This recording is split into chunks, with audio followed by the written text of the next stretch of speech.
Inspiration chassidique du jour 11 qui se lève. Rabbi Schneur Zalman, auteur du Tanya, avait un usage très très particulier.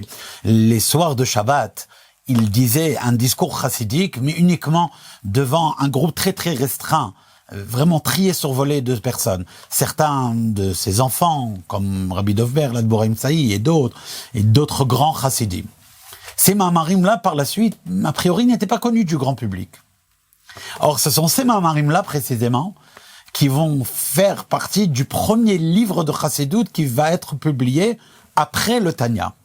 En effet, en 1816, Tafkuf Ayin Vav, peu de temps après la Istalkou de Rabbi Schneur Zalman, son fils, Rabbi Dovber, qui était devenu le Rabbi, Admoraim Saï, a publié tous ces ma'amarim-là, les a organisés autour des mots de la Tfila, car c'est autour de la Tfila souvent qu'il portait, et ça a été publié en tant que livre qui s'appelle Sidur im Dach, qui veut dire Sidur im Divrei Elokim Chayim, le Sidur avec les discours chassidiques, paroles divines même.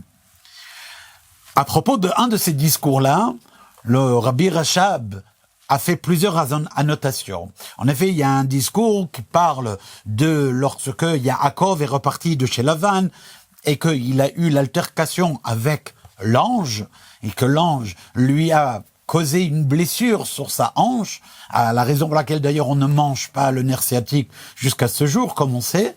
Eh bien là-bas, dans le discours chassidique, l'Admor Hazaken explique que ça correspond à l'attribut de Hod, de la gloire. Il ramène ensuite une discussion qu'a priori, bien que l'attribut du Hod appartient à l'axe gauche des sphérotes des attributs divins, alors que la hanche en question, c'était la hanche droite, il rentre là-bas dans un développement et il ramène les différentes positions. Le Rabbi Rachab, il fait plusieurs corrections à ce discours-là, afin que le discours chassidique ne prenne pas position dans le débat de halakha. Est-ce que c'est uniquement la hanche droite, telle que le dit Rabbi Yehuda, ou également la hanche gauche, comme le disent les chachamim, car en effet, au niveau du principe chassidique, c'est valable dans les deux sens, que jusqu'à l'attribut de Hod, on n'est que dans la sainteté la plus absolue, jusqu'à Hod, Shebehod, qui correspond d'ailleurs au jour de l'Ag Baomer, là on est dans la Kedusha, et c'est là qu'il faut le protéger le plus. Et ensuite, c'est quelque chose, tout un discours qu'il y a là-dedans, c'est l'objet du dicton chassidique, du Hayom Yom d'aujourd'hui, les corrections du Rabbi Rachab à ce discours-là, pour nous rappeler, il faut étudier Chassidut, rentrer dans les détails et comprendre le contenu. Kol Tov.